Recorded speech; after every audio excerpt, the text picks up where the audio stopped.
কুমিল্লা নগরীর নূরপুর এলাকায় কিশোর গ্যাংয়ের পরিকল্পিত হামলা।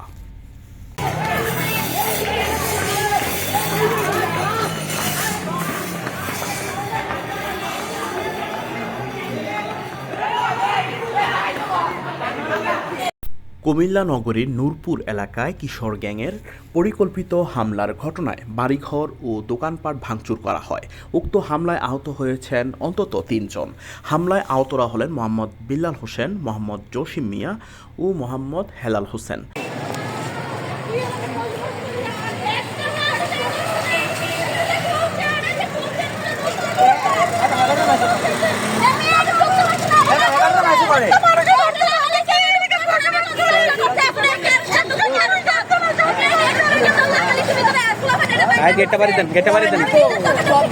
বিকেলে অজ্ঞাত কিশোর গ্যাংয়ের সদস্যরা নূরপুর সর্দার বাড়ি ও তাদের দুটি দোকানে হামলা করে। দোকান থেকে বিভিন্ন প্রকার মালামাল, জায়গা বিক্রির ২২ লাখ টাকা লুট করে নিয়ে যায় এবং দোকানের সামনে কাস্টমারের মোটরসাইকেল ভাঙচুর করে পুড়িয়ে দেওয়া হয়।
এ বিষয়ে মামলার প্রস্তুতি নেওয়া হচ্ছে বলে জানিয়েছেন ভুক্তভোগী পরিবার।